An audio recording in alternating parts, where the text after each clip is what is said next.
human.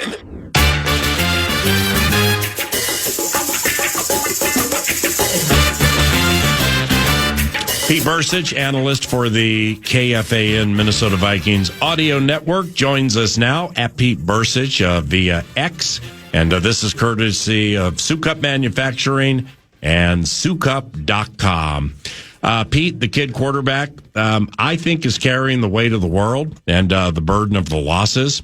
I'm hoping Lambeau was the bottom physically and mentally for him, and maybe it's all up from here. And good morning. Yeah, good morning. I think you and everybody else, you and I and everybody else is feeling the same way. I mean, that what else are we going to do, right? What else can you do? You made this commitment. You've got to see through it, right? You've got to lean on those that know, because as much as we all know, even though we've seen a lot of football, we don't know everything. We're not quarterback gurus. We're not coordinators. We're not coaches in the NFL. And, you know, you have to have faith in those positions and that, and what they're saying, and that they see the potential. They saw enough to draft him. Then they're still seeing it, and they're working and each and every day trying to get to where the Vikings want to be and where they need to be. And that's what else, I mean, really, what else can you do other than get back out there? I mean, this is a kind of situation where if you're a player, you want to get back on the field as quickly as possible, because you just want to get that bad taste out of your mouth, the whole thing, you know, the whole thing yesterday, and start fresh. O'Connell said after the game, the team's margin for error is razor thin. And I think we would happen to agree with that. So, yep. Yeah, I would imagine that means when you have that punt return L and they score and open a 17-6 lead, that might be the whole enchilada. I mean, the way with the razor thin margin and the way things are going right now, right? Yeah, absolutely. It puts pressure on every other position. I mean, think about it. How many post-game press conferences have you heard with a quarterback saying, well, you know, the defense really bailed us out this game, or a quarterback that says, you know, my wide receivers really bailed me out today? It happens, right? Different parts of the team play and have good days to help elevate the others. That's the whole point of the teams. That's the whole point of the team sport. And when you have a specific area and it's a key position, it's not just the tight end position where you're young, or the offensive line. I mean, your quarterback is young. Yeah, the rest of the team has to elevate themselves to make up for it, to keep competitive, to keep winning. And it's a very difficult thing to do. And the more prolonged it is, and the more prolonged that pressure is, the harder and harder it gets. I mean, the defense yesterday played pretty well. You look at the numbers, the Packers were well under their average on offense. But it wasn't enough, despite being put on the field and on the, was it the 5-yard line or wherever the muff punt ended up being. Mm-hmm. Outside of that, you give up 16 points.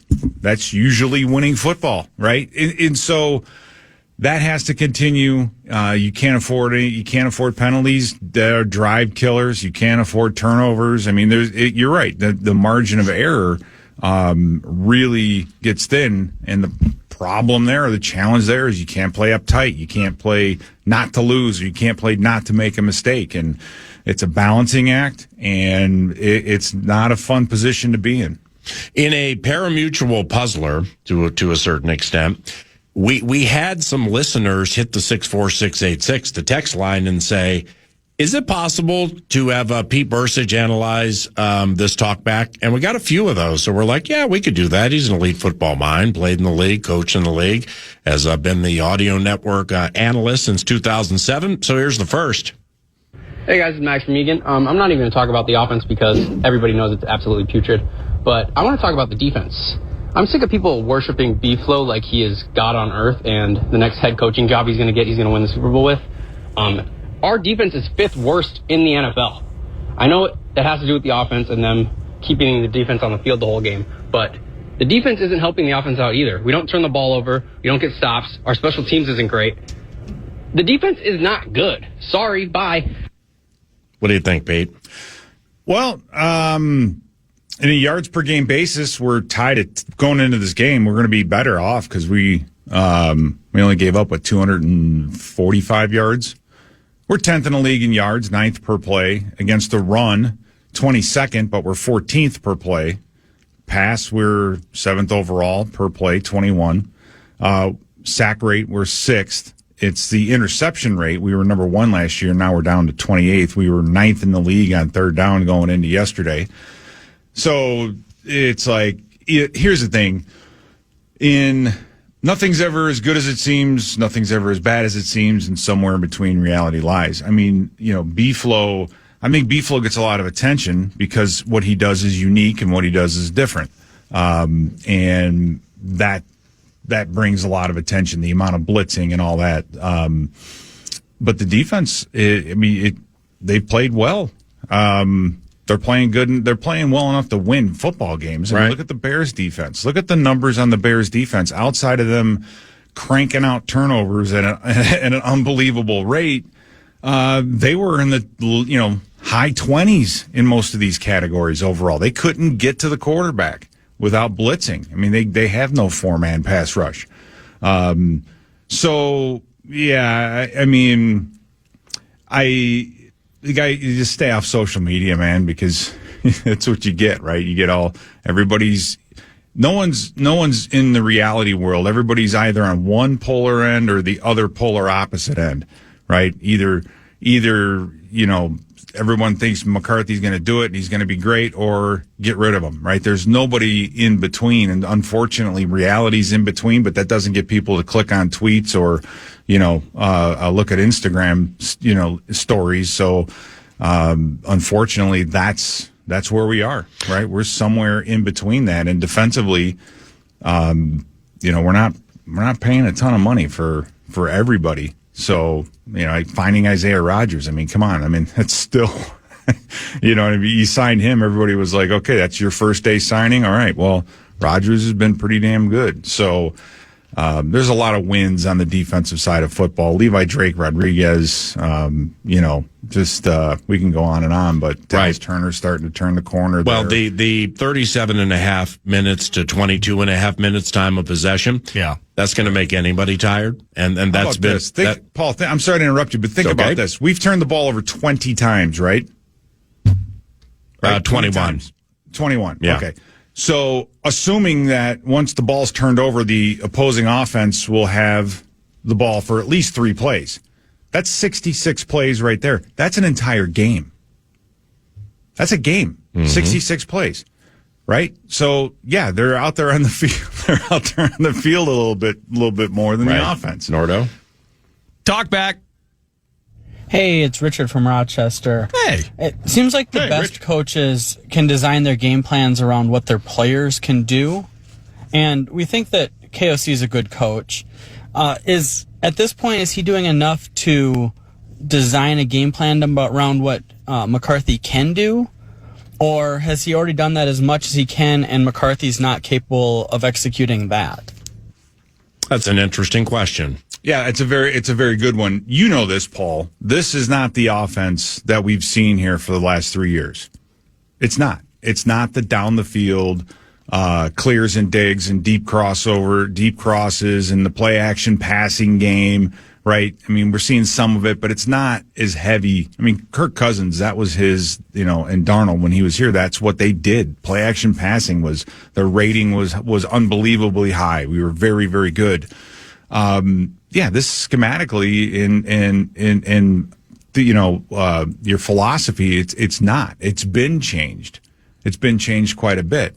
And that's the ebb and flow that you're seeing is, all right, we're going to change this, we're going to do this, and hopefully the kid can handle it. And then for one reason here or there, he is or he isn't. So you tweak and you go, and that's the process right now. Is it fun? No. Does some of it not work? Of course it's not going to work because your identity as an offense is completely changed because you're trying to accommodate the young quarterback whom you have a ton of faith in, whom you drafted. So you made that decision when that happened, when you drafted him. And now you got to meet him in the middle somewhere. And that's the process. But this offense definitely has an identity, and it's explosive, it's aggressive, it's quarterback heavy. We said this, we've been saying this for years with the amount that the quarterback has to handle, right? We all remember Kirk Cousins with the quarterback bit where he's driving in the car, listening to the plays and all. It demands a lot out of that position, and it's not something that's going to get done overnight. So here we are. This is where we're going, and now we can sit back and watch it develop. And thank goodness you're not the one that has to make all the decisions, right? Because it's a tough situation. Lastly, since we departed, since we split yesterday, and I came back with the team, and you drove back. I've just been wondering this: how was the drive from Green Bay to Minnesota? And did you listen to Packers Fan Line? No. I actually got to listen to some of our fan line. We got a way that we can do that. So that was pretty interesting. The one part that stood out to me was just when Ivan Pace ran off the field. You just assume that there were 12 guys on the field, but in reality there were only 11. Right. And so, but there was a flag thrown, was there not? Mm-hmm. And I can't remember what the flag was for, unless that's what they picked it up. And they said they counted wrong as well. But that whole thing was a disaster. But yeah, it was good. Now, I was expecting to see deer all over the place on the side of the road and everything, but I didn't see any. So the carnage was purple and gold. It was not that of deer or fawns or anything. So did you? I know you're a fan of Metallica. Did you listen to Metallica on said drive? And if so, were the choices Fade to Black and To Live Is to Die? No, what I did is I opened up YouTube and watched some inspirational stuff. I watched a documentary on the Titanic. That's inspirational. Something else on Apollo 13. Holy cow! It's like I think it's bad now. Well, it could be worse. All right. Well, I'll see you out there this week. And sounds good, Paul. Then we have Sam, the man who used to be on the Fan, and that's courtesy of Sukup Manufacturing and Sukup.com. Thank you very much, Pete. All right, PA, see you. We have some father-son fun coming up around the corner. It involves the 6A State High School Football Championship. This is 9 to noon.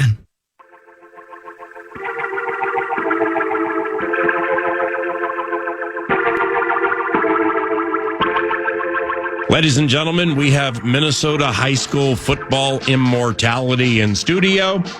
This would have to be one of the great performances in the history of Minnesota high school football at any circumstance, non-conference, conference, state title, postseason, section finals, whatever. We're talking about 6 touchdowns and 351 total yards.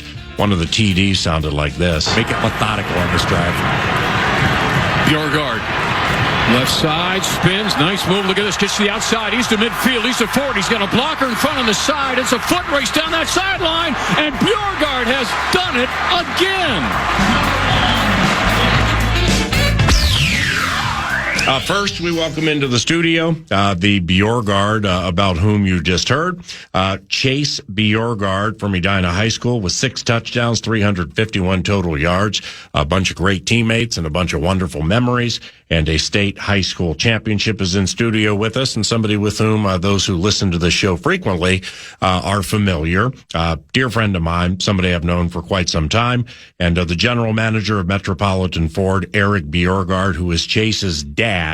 They're both here, and the least Nordo and I can do is give both you guys covenant claps. Covenant claps. I mean, specifically for the kid because he executed the toil, but I mean, we got dad in the equation too with previously owned rides and we got Maquis and we got all kinds of things going on in studio right now. This is such a great moment for the listening audience because the general manager just may be so tickled with what transpired on Friday night. He may say, bleep it, 11th caller, free F-150. I have no idea what's going to happen. What up, Evie? That may have been brought up in the stands that night. Chase, how are you, buddy? I'm good. How are you? Good. Good to see you. Congratulations on the state title, my man. Now, First, Eric, as a dad, what was it like watching one of the greatest performances in the history of Minnesota high school football, and it's your son? You know, you just can't even make it up. It's if you went into that game and asked me that question, and my answer wouldn't have been anywhere near what he actually did. You know, it was things of dreams. It was super fun. I don't think all the Edina still hasn't come down from it because the whole city was there. Wow. Most of the city partied with me afterwards. It was a lot of fun. Did you, are we opening the dealership at 12:30 in the morning at midnight? Like 6 touchdowns and 99 bottles of beer on the wall. I feel a little like Al Bundy. I used to think I had cool sports stories. I got nothing. Chase, first of all, congratulations, brother. Thank you. But it's hard for me to look at you right now. I've known you since you were in middle school, and you haven't always been this big, and you haven't always been this sturdy. And I was talking to Ben Lieber, who lives in Edina, actually day after the game, and then on this trip that we took to Lambeau about your size and you're how old are you? 18? 17, yeah. 17, okay. So you're going to grow. You're going to mature. Your body's naturally going to develop. But when it comes to physically crafting yourself for a football season, then a hockey season, is baseball still in the mix? Baseball's still in the mix, yes. So we're going to go hockey, then baseball, right? And then we're done. Yep. All right. If we have any Billies, Johnnies, Christies, Susies, Tamikas, Antoines listening right now, what did you do to become as sturdy as you've become, or did it just happen? I think part of it's just, always playing sports. You develop a lot of different muscles, doing each and every sport. And then also, big fan of bacon. Ooh. Advocate of bacon. So really, yeah, mix that's that a plug for one of my guys at work. He texted in and said, make sure he gets some a shout out about his bacon. See, I told you we'd be getting some plugs in here. We got a general manager at a car dealership in studio. Hey, there's a hook and an angle. Those 3 sports that you play, Chase. There's a conversation for us on the outside. That's great. That when you see highly touted athletes as they get through the ranks of their youth, there's this tendency or a push wherever that push comes from. Got to play one sport. You're going to be awesome at one particular sport. You're going to eat, sleep, drink that thing with a side of bacon. And we'll see where it falls. You clearly, it's always been, I'm just guessing, I guess I've been talking to you for 30 seconds, that it's always been important that you played the multiple sports, that you stayed active in baseball, hockey, and football, right? Yeah, that's really important for me, but also I think it's a little bit of a responsibility for I had to be there for my teammates too. Just because I feel like if I leave one, then I'll be letting those guys down, and I just really don't want to do that. So, yeah. Does Eric? Does every member of the Edina High School offensive line get a free previously owned from Metropolitan Ford? We work out something there, but they come with a little bit of payments. But yeah, I've talked to quite a few people that need rides. So now knowing how the time of possession in the game went, where I was at something called Fashion Fest in Minneapolis Friday night, didn't get back till 8:15, 8:30, so I missed the first half, and I didn't look back at the box score. So I was just kind of under the assumption with the way things were going late, with all due respect to Chase and the offensive line and the play calls and everything, that okay, well, the Moorhead's tired and got some arm tackles here. They're not really 2 Rams meeting in the prairie head on. So I didn't, but it was 2-1 time of possession for them. So, right. Your offensive line, man, and I'm sorry, I don't know any of the names. You're welcome to mention all of them. How awesome were they for you, not only Friday night, but during the course of the season? And because that fist right there paves the way for everything, man. Yeah, unreal for sure. Completely new O-line this year. Our coaches did a great job getting them ready. We got one kid that came from defense that's going to go to Iowa, Sawyer Jaworski. And then, everyone else just worked their butt off the whole year to get to where they did in that game. And yeah, I couldn't be more proud of them. So Eric, the pro team losing at Lambeau didn't harsh the mellow of Friday night? I think it'd be impossible. I've spent so much time with with all the football dads, the captain awesome. Dads. I think we got together about 5 times this weekend. Yeah. We've watched the game back. That's great. We've talked about every inch of the game. You watched it back. I might watch that 100 times. This is fantastic. I was texting with the dads, and I was like, I think I got to get a life. I've watched it back twice. This was yesterday morning. I've watched it back twice, and I watched all the highlights. It's everywhere. It's all I could do, and all the other dads were same. Same. Right. Same.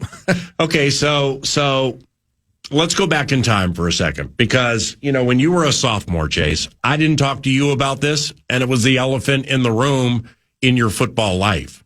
But I talked to your dad about it, because I'm watching the game. I'm pulling for you because of your dad, and subsequently, I guess I'm pulling for the team. And so I can't remember the exact circumstances, but you got the final carry of the game in the state championship game. Was it against Centennial? Yeah. Okay. So had you played running back a lot in that game as a sophomore? I don't believe you had, correct? No. Yeah, no, I didn't play the whole year pretty much. Okay, there we go. Yeah. He was at linebacker. I think that was his 5th carry of the year or something like that. Now all of a sudden, big boy's in the game, and the whole thing is on the line. You take the carry, you surge for the end zone to win the state title, and you come up a little short. So from when it comes to something we've actually talked about earlier in the show with the Vikings quarterback and growth through adversity, is that a moment that you'll never forget, despite the 6 and 351 and the state title in the senior year? I mean, because your dad's happy-go-lucky, man. So it's not like, I'm sure Eric was more down about the moment than maybe you let me know, but that was just a tough moment right there, man. Granted, it's 2 years ago, but that's still something that, like, you'll never forget and probably fueled you as you move forward, right? Yeah, for sure. I'd literally be up like a year later, like summer nights, just thinking about it, and it was super tough. But at the same time, we say hungry dogs run faster, so I think that really helped me, throughout the workouts and last season and through all the training and hard practices. Just trying to get back there to the championship game, and then to have that performance I did mean a whole lot for me. Holy cow. That's the voice of Chase Bjorgaard, a senior at Edina High School with football, hockey, and baseball. And his father, Eric Bjorgaard, general manager, Metropolitan Ford, a staple 9 to noon, specifically on Mondays for many years. Likewise for the Allen family. As my son Derek has driven 2 cars for Metropolitan Ford. I've had 2 cars for Metropolitan Ford. Likewise for my daughter. She's had one. Eric's salt of the earth. And his son Chase had 6 touchdowns on Friday night in winning the 6A championship over Moorhead. And Chase is a goalie for the Edina High School hockey team. His teammate, Mason West, was the title-winning quarterback. Are you guys close? And was it emotional for not only you two, but for all the guys knowing, even though you'll probably play hockey and baseball together with a fair amount of them, but that was your last high school football game. So, I'm not trying to harsh mellow here and like bring you down from the apex of this accomplishment, but still at age 17, man, excellent relationships have been forged through football. There probably is a little bit of sadness, right? Yeah, for sure. I think going out on top, though, it kind of, made that a little bit different. But yeah, for sure, it's going to be weird going to the ring today instead of the field. I think that's when it's going to start to set in a little bit. But, for now, just because we went out with the championship, I think that it really kind of, canceled out the whole sadness about it being my last game. And Mason West, a Chicago Blackhawks draft pick, like 23rd, 25th, something like that. I would imagine that there were conversations, certainly not asking you to speak for him or his family, but with what you do know and can share, it's like, he's really good at hockey. We're going to draft him. Hey, is there any chance that, like, after your junior year, you can just go full throttle in this program, juniors or whatever it would be next? And correct me if I'm wrong here, but it's like, nah, we got unfinished business here with this football team and other sports maybe. So Mason came back, gave you the full season. Now maybe he's getting ready for Edina hockey, maybe not. But nevertheless, I thought it was really cool that members of the Chicago Blackhawks front office, general manager, assistant general manager, the whole bit, man, would come to town to support that kid, support him in a way where it's like, yes, we would love to have you now, get you in our strength program, the whole thing. But we understand where you're coming from with your dogs and with your friends and everything in Edina High School. So they acquiesced. They still took him. But, like, they came to Metropolitan Ford, I think, on a Saturday and, like, had hot dogs and drinks and things like that, just celebrating everything that was happening. That's just really, really cool they did that. Yeah, it's a very unique situation. Obviously, we haven't, had anything like this before. But to tell you a little bit about Mason, like, he told all of the NHL like he was coming back before the draft, so it could hurt your draft stock. He said, I'm coming back to play my senior year of football. And for that, I think every Canada team took him off their draft board. Wow. So they just said, well, then you're not serious about hockey. He's like, well, no, I'm serious about winning a state championship with my boys, and then hockey will be there. Like, after the dust settles, hockey will still be there. Mason West and his family is just unbelievable people. They're the nicest people on the face of the planet. That's great. Speaking of that, I mean, you mentioned going to the rink today. How long do you continue to revel or relish in this moment, state title, state champions, before you turn, it's like, I mean, we might as well just go win a state hockey title too now. I mean, you just get together with Mason and the guys, right? Yeah. When do you make that mental shift, Chase? I mean, it's definitely going to be tough, but it might even have to start today, like a little bit. I mean, it's going to be tough to come back down from the high of winning the championship, but it's almost like you got to find a time to refocus and lock in on hockey. But, you know, in the back of my mind, I'll always be thinking about that football season for sure. So I would imagine the Moorhead hockey team's good. I mean, I think there's a Cullen that plays for him, Matt Cullen's son. Yeah. And they beat you guys in the championship last year, right? Yep. Okay. Well, it wasn't the championship. It was the semis. In the semis, okay. Well, Chase, cover your ears, please. You don't need to be hearing this at 17. With the football part of it, did people at the bank cut loose with the cake eaters bit and or get after the Hornets like they did in the state high school hockey tournament last year? Is that actually still a thing?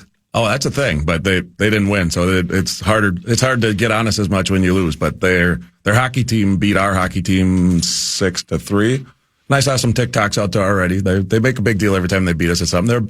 They're a big rival. They're a great program. Their hockey is always good. I don't know how many kids Cullen can have in his basement that can still play for him, but they're great. They win a lot, and their football team was unbelievable. They were, I mean, talk about the talent. All their kids are going to come back. They got their quarterback, Feeney. He's a stud. He'll be back. He's a junior. Their running back was a junior. Yeah, their quarterback was nice. When he broke the pocket and set his feet and got his eyes down the field, pretty good. Yeah, that number one for them, David Mack, I think he can go pretty much anywhere he wants. He's an absolute stud. He had like 100 and I think he had more catches than the next closest kid by like 20 or 30 in the whole state. Wow. Like, just sick. So they were really good. Chase, and I apologize for not knowing this, who is the Edina football coach and how impactful has he been to you?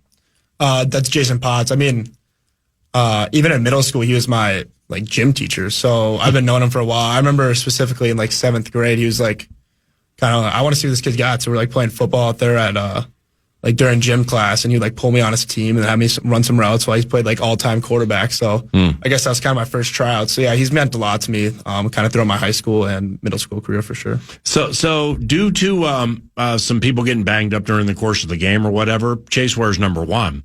And you've played linebacker before, like you said, as a sophomore. That's pretty much all you played. Well, you know, I saw you a couple times out there in the second half playing defense. One time you were out wide having to play corner, maybe for only a play. What was that like? It was a little scary, I'm not gonna lie. I never played corner before, never in practice even. So all of a sudden it's like we got a guy going down with a cramp, and then the corner coach and the D coordinator pull me over and they're telling me like what to cover on defense. And I'm like looking at the sideline every play, like holding up a number how far off I'm supposed to be.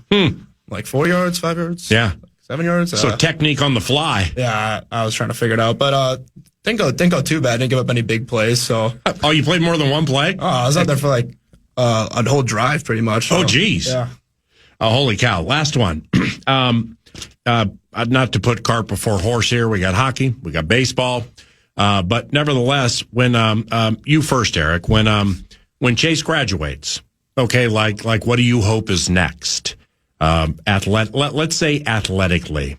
That's on him. That's he's got a few choices, and right. I think he's leaning more baseball, but hockey could still be in the mix. I can't believe a few football things don't come down the pipe after Friday, but that's 100% on Chase to do whatever he feels is right and take his time to make a decision. Smart kid, knowing all the baseball schools, Cal State Fullerton, those in the Bible Belt, Florida, Georgia, warm weather. Smart kid, Chase Bjorgaard, right? I mean, is that something you're considering? Yeah, I don't know. It's gonna be super tough just because, you know, I thought football for sure. I closed the door on, then all of a sudden it's like, oh, who knows now after such a big game. But then, right. I mean, yeah, I've gotten a couple looks in all three, so I'm gonna take my time on the decision, and it's gonna be a tough one for sure. Do you, in your heart, do you have one that just naturally you've always liked more? And this is with all due respect to those who play football and hockey or baseball, but I mean, people have favorites, you know? Honestly, I get asked this question a lot, and then my answer is usually just whatever's in season. So like, and that's actually like true, because I think like during football season, like I love football. I only am thinking about football, and then I'm going to get into hockey here, and that's all I'm going to be thinking about as well. Yeah. And then it's like, football is going to kind of get into like the past a little bit, and then baseball is going to be ahead, and then I'm going to get into baseball, and I'm going to forget about the other two pretty much. So it's almost just whatever's in season for me. My brother, congratulations, man. I mean, I haven't known you all your life, but I've known you since middle school, and I was super happy for you the other night. Likewise for you, EB. You're fantastic. Congratulations to you guys and everybody on the Edina Hornets high school football team. Okay, Thanks for having us. I'll come watch some of your hockey games. So give me a schedule, EB. Okay, appreciate you. Eric and Chase Bjorgaard talking about high school immortality. PJ Fleck, coach of the Golden Gophers football team, is next. 9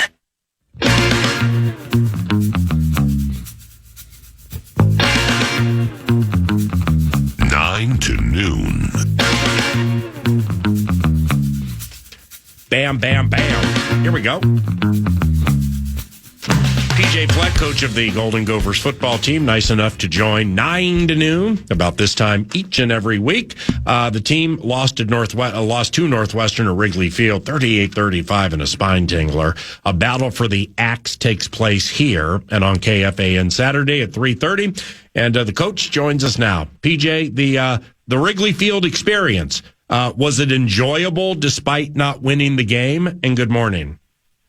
Well, good morning to you, PA. Thanks for having us on. Yeah, I mean, Wrigley Field, especially for our players, to be able to have the historic venue, and especially me growing up in the Chicagoland area, having a chance to be on the field and play a football game against a Big Ten opponent was really, really special for us. And unfortunately, we weren't able to get it done, so that gets overshadowed a little bit with the loss. But we learned a lot from that and a lot to go apply this week. And I read about this. Your defensive coordinator, Danny Collins, worked it from the field and not the booth. What led to that change? Because that I think it's a bigger change than maybe some people may think. Yeah, but it was made a little bit more for the way the press boxes were. You didn't have necessarily an advantage of being up there. It was more preference. And the way that the view angle was, Danny felt like being on the field might even give us a better advantage because the way that the view was, it wasn't exactly giving us an advantage from being up there like a normal game. So brought him down on the field, and not saying he'll stay down there, but that was a decision we made, and made it for that one particular game based on the circumstances of that game. But doesn't mean that we're going to make that decision moving forward. Yes, sir. I haven't watched much Northwestern football this year. Do they have some high-enders on offense? They're really efficient. They're really efficient at moving the football. They're really good on defense, and but we didn't execute at a high enough level within the scheme, whether it was personnel, some young personnel, and also us as coaches. We didn't execute well enough to put ourselves in a position to be successful on the defensive side of the ball. And we played some really good defense all year, and at times we haven't. And there's a lot of reasons for that. So I always break it down, whether it's coaching, whether it's scheme, or whether it's personnel. It's one of the three, two of the three, or all of the three. This one has a little bit more to do with just coaching and personnel.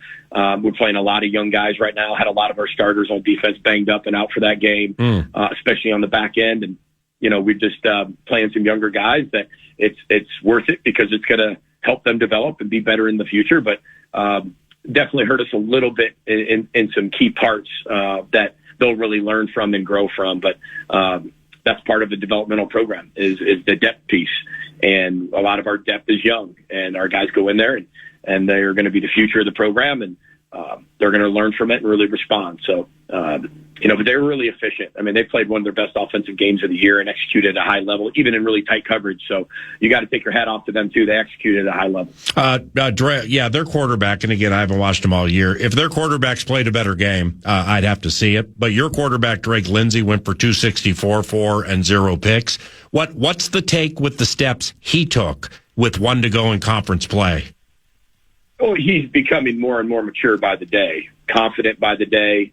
He's a better leader than he's ever been. He's way more mature when your have to matches your want to. And not only that, it's throwing people open.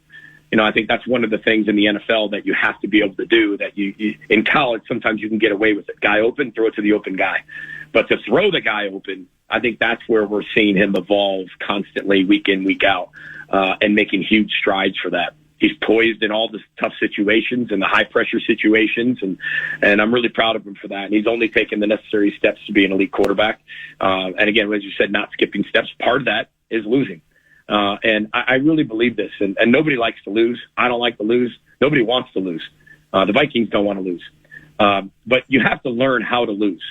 And I think that's what makes you a tremendous leader is if you learn how to lose and you're a quote unquote good loser, where you take that as fuel to be even a better winner and lead during the hardest times the best. I think that's what makes you a tremendous, tremendous football player and the best quarterback as possible. Tell us, Parker Fox, by the way, just rolled in, so he's going to jump in the mix here momentarily. Tell us about junior Javon Tracy. His first three touchdown receiving performance since Rashad Bateman in 2019, Javon Tracy.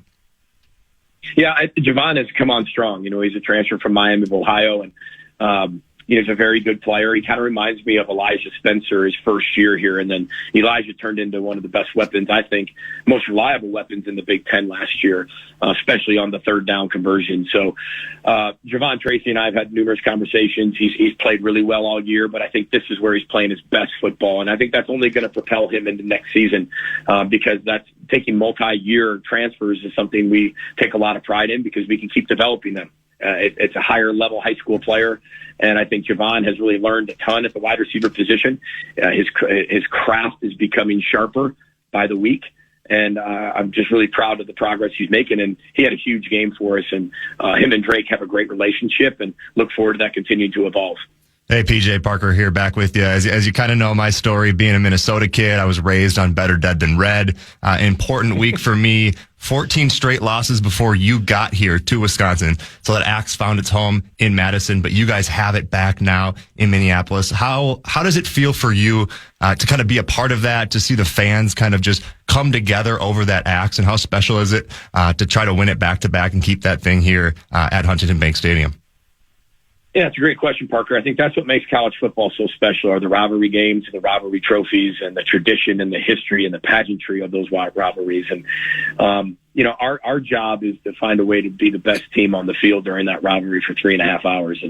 And the rivalry is really for the fans and the border battle and all of our alumni and people who have played in that game. That's what makes it really special. Wisconsin's continually gotten better every single week. They've had one of the hardest schedules in all of America. They've completely changed what they've done on offense and some at some point defensively as well. And they're playing some really, really good football. But as a head football coach, you hope to, especially when we walk into the situation we walked into where we hadn't had it for 14 straight years, you want to do something where you can make it a rivalry again. And that comes from down the belief. That comes down to the mindset. And once you start to do that, it can become a rivalry again. And listen, we haven't won it every single year, but I do think the rivalry is as healthy as it's ever been. And as a head football coach, you want to be able to reestablish that rivalry and rekindle that. With the Badgers defense, how does Wisconsin like to play defense? Because it looks like they can be stingy at times. They definitely can be. I think, they're shutting a lot of high profile and prolific offenses down over the last few weeks. They won a game against Washington, who's got a really good offense. They just beat a really good Illinois team. They've had 2 ranked wins in the last 3 weeks. I think that just shows how far they've come and how good this team has gotten throughout the course of the year. But their defense is really stingy. They're really good up front. Their front 7 tackles really well, reestablishes the line of scrimmage on the offensive side, and then they cover really well. So you don't have a lot of time back there. They bring a lot at you.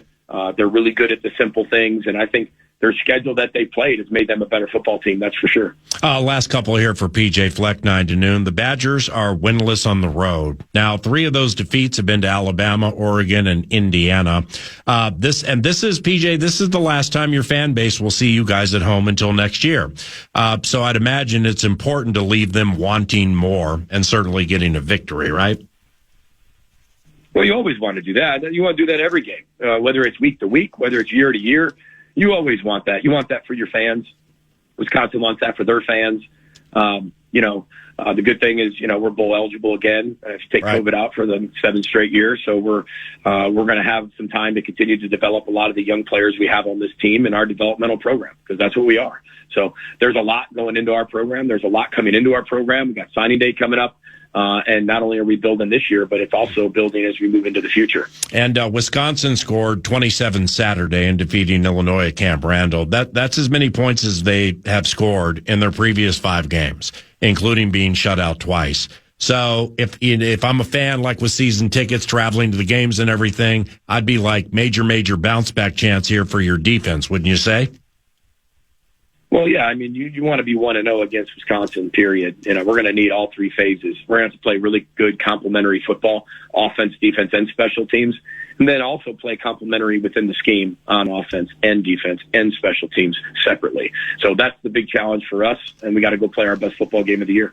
Were you a proud surrogate dad, uncle, or whatever when Brevin Spann Ford scored his first National Football League touchdown yesterday for the Dallas Cowboys? It was a really good moment. We have it in the background. We were in an offensive meeting yesterday, but it was always it's every Sunday football's in the background, and we kind of looked over, and one of our quality control guys goes, "Brev just scored a touchdown." And, we all texted at that moment. Just a huge moment for him. So, key in anybody's future and anybody's career, your first NFL touchdown. So, especially when you play in that league. So we're really proud of him. He's been great. He comes back an awful lot. And he's a great alum, that's for sure. Appreciate you. Tear it up against Bucky this weekend. We'll talk soon, all right? Appreciate it. We're the most guy. I'll go for Skull Vikes. Thanks. See you, bud. PJ Fleck, coach of the Golden Gophers football team. Parker Fox sticks around for the next 2 segments. Then the Sultan of Smug about 40 minutes from now. This is Wine to Noon.